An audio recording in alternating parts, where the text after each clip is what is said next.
Hey everyone! Welcome back. This week we have another very special story for you. This is part 2 of our collaboration with the channel, where we brought you stories of haunted houses. And we're doing it again because you guys seem to really enjoy it. So like last time, I'm gonna let you know about this channel. He covers all kinds of paranormal stuff like ghosts, demons, and psychic phenomenon. So if that sounds like something you'd be interested in, please take a look at his channel. Anyway, this time he asked me to tell this story, so here we go. Deep in the misty forests of Vermont lies a small, long-forgotten town, Raven Hollow. It's been abandoned since 1971, after a string of horrifying and unexplained incidents that drove every resident away. Most locals claim it's cursed. After all, who else would live in such a dark place? The town sits nestled between two hills, cloaked in fog, with its buildings swallowed by thick woods and its streets choked by weeds. It looks like the setting of a horror movie, which is fitting, because during the 19th century, a series of horrific crimes took place within its borders. In 1867, the town's cobbler, Mr. Skinner, was found dead in his shop with a rusty spike protruding from his chest. A short time later, Mrs. Loomis, a widow who lived on the edge of town, met a gruesome end when she was discovered hacked to pieces in her pantry. As you might have guessed, no one was ever caught for these murders, and the killings soon came to a halt. But fear still lingered among the townspeople, and when a local doctor mysteriously died under unknown circumstances, residents fled Raven Hollow, convinced it was a haunted town, leaving the remaining 30 or so people behind to face whatever darkness awaited them. That same year, a young couple, Mark and Elise, moved into the outskirts of the ghost town, unknowingly buying a decaying Victorian home that once served as a private asylum for mentally disturbed children in the 1800s. Built in 1845, the house held for stories of creaking floorboards and dusty rooms filled with cobwebs and the faint echoes of screams.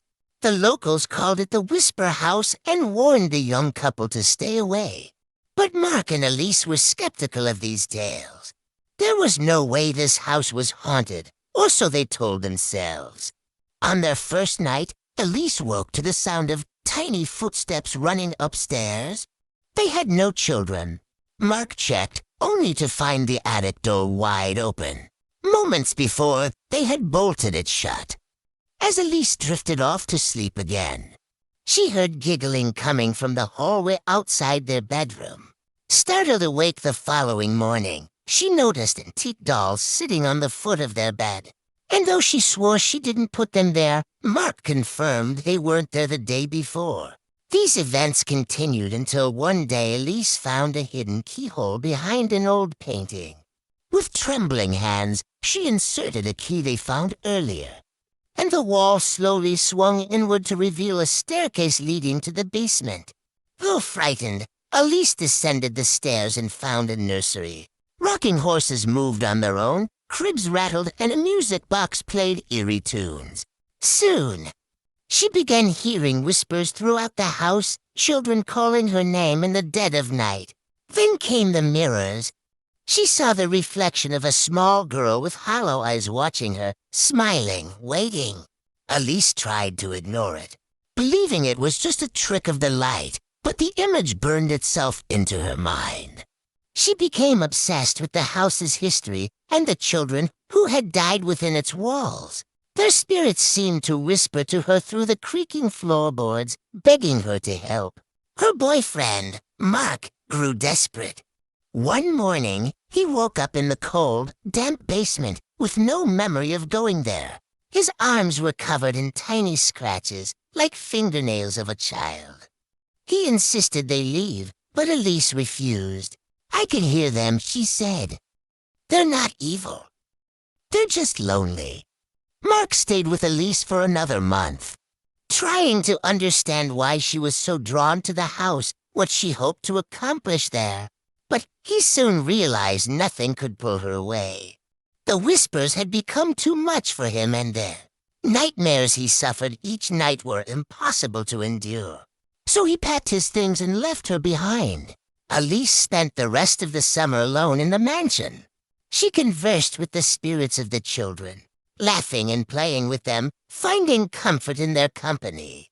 In late September, when the weather began to turn, Elise started whispering in unknown languages, often staring into the mirror for hours, repeating the names of children who had died over a century ago.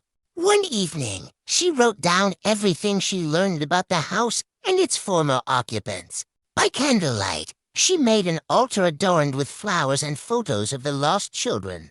She dressed in one of the girls' Victorian nightgowns, laid herself across the room, and recited an ancient prayer. Then she whispered, "I am one of you now." The next morning, sunlight streamed through the windows, illuminating dust motes dancing in the air. Everything was silent. The only sign of life was a half-empty glass of water on the nightstand beside the bed. When police broke into the home days later, they found no trace of Elise.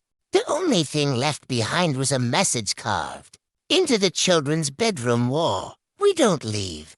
We just wait for someone to listen." Since then, several groups have explored the house. One team claimed to hear children singing while another reported seeing the apparition of a little girl in an old-fashioned nightgown. Some say Elise is trapped within the house, forever bound to the spirits of the children. Others believe she succeeded in joining them, finding peace in the afterlife. Still, others warn anyone who hears the tinkling laughter of children echoing through the empty halls of Raven Hollow at night to run, because those who stay are never seen again. Today, Raven Hollow remains abandoned. But every now and then, hikers and campers nearby report hearing childlike laughter, distant cries, and disembodied whispers coming from the trees. Some believe the souls of the murdered townspeople linger here, unable to find peace. Others say the spirits of the lost children will never allow anyone to forget them, ensuring their memory lives on through terrifying encounters and ghostly sightings. What do you think happened to Elise? Do you think she's trapped inside the house, or did she move on to the afterlife? What about Mark? Where is he now? Let us know your thoughts in the comments section below. And thank you for watching. I hope you enjoyed this story. Please remember to share it with your friends. If you liked it, check out our other videos. We have tons of scary stories just like this one. And speaking of scary, now is your chance to enter our short story contest. Just follow the link in the description for more details. If you've watched this far, we appreciate your support.